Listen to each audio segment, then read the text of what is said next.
ਜ਼ਰਾ ਇਹ ਵੀਡੀਓ ਵੇਖਿਓ।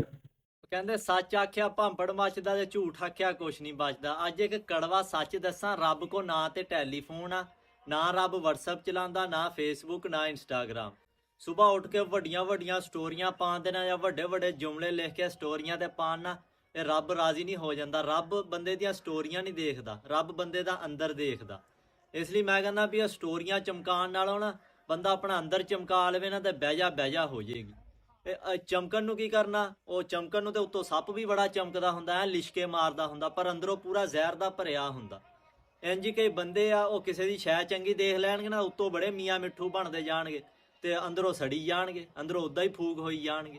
ਮੈਂ ਕਹਿੰਦਾ ਵੀ ਬੰਦਾ ਦੁਨੀਆ ਤੇ ਕੋਈ ਇਹੋ ਜਿਹਾ ਕਰ ਜਾਵੇ ਮਰਨ ਤੋਂ ਬਾਅਦ ਲੋਕ ਕਹਿਣ ਵੀ ਯਾਰ ਇਹ ਤੇ ਹਜੇ ਲੋੜ ਹੀ ਬੜੀ ਸੀਗੀ ਦੁਨੀਆ ਤੇ ਕਈ ਇਹੋ ਜਿਹੇ ਵੀ ਹੈਗੇ ਉਹ ਮਰਦੇ ਆ ਤੇ ਲੋਕ ਕਹਿੰਦੇ ਉਹ ਚੰਗਾ ਮਰ ਗਿਆ, ਐਵੇਂ ਦੁਨੀਆ ਦੇ ਵੀ ਹਵਾ ਹੀ ਫੱਕਣ ਆਇਆ ਸੀ, ਐਵੇਂ ਅੰਨ ਦਾ ਜਾੜਾ ਕਰਨ ਵਾਸਤੇ ਆਇਆ ਸੀ।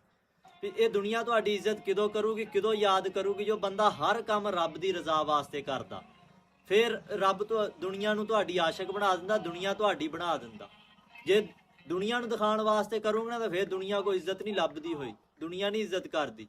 ਕਿਉਂ? ਜਿਹੜੀ ਇੱਜ਼ਤ ਕਰਾਉਣ ਵਾਲੀ ਜ਼ਾਤ ਨੂੰ ਤੇ ਪਿੱਛੇ ਛੱਡਦਾ। ਰੱਬ ਕਹਿੰਦਾ ਵੀ ਤੂੰ ਮੇਰਾ ਸਹਾਰਾ ਹੀ ਨਹੀਂ ਲਿਆ ਜਿਹਨੇ ਤੇਰੀ ਇੱਜ਼ਤ ਕਰਾਣੀ ਸੀਗੀ। ਪਰ ਇੱਥੇ ਬਹੁਤੇ ਬੰਦੇ ਆ ਉਹ ਦੁਨੀਆ ਨੂੰ ਦਿਖਾਉਣ ਵਾਸਤੇ ਕਰਦੇ। ਸੁਬਾਹ ਇੱਕ ਇੱਧਰੋਂ ਬੰਦਾ ਤੁਰਾ ਆਵੇ ਤੇ ਮੇਰੇ ਕੋਲ ਆ ਖੜਾ ਹੋ ਗਿਆ, ਆਖੇ ਰੋਜ਼ੇ ਆ ਗਏ। ਮੈਂ ਕਿਹਾ ਹਾਂ ਮਾਸ਼ਾਅੱਲਾ। ਮੈਂ ਕਹਿੰਦਾ ਉਹ ਫਲਾਣੇ ਨੂੰ 10,000 ਰੁਪਈਆ ਦੇ ਕੇ ਆਇਆ ਵੀ ਚਲੋ ਨਿਆਣੇ ਆ ਗਰੀਬ ਆ ਰੋਜ਼ੇ ਰੋਜ਼ੇ ਰੱਖ ਲੈਣਗੇ। ਮੈਂ ਕਿਹਾ ਵੀ ਦੇ ਆਇਆ ਤੇ ਮੈਨੂੰ ਕੀ ਦੱਸਦਾ ਫਿਰਦਾ? ਵੀ ਉਹ ਸਿਆਣੇ ਕਹਿੰਦੇ ਵੀ ਨੇਕੀ ਕਰ ਤੇ ਖੂਹ ਹੀ ਸੁੱਟ, ਤੂੰ ਮੈਨੂੰ ਦੱਸਦਾ ਫਿਰਦਾ। ਸ਼ਰਮਿੰਦਾ ਤੇ ਇੱਕ ਵਾਰੀ ਹੋਇਆ ਤੇ ਅੱਗੋਂ ਮੈਨੂੰ ਬਣਾ ਸਵਾਰ ਕਹਿੰਦਾ ਆਖੇ ਸੁੱਟਣ ਹੀ ਚੱਲਾ ਸੀਗਾ, ਰਾਹ ਤੂੰ ਟੱਕਰ ਗਿਆ। ਮੈਂ ਕਿਹਾ ਚੱਲ ਗਵਾਹ ਹੀ ਬਣਾ ਲਵਾਂ।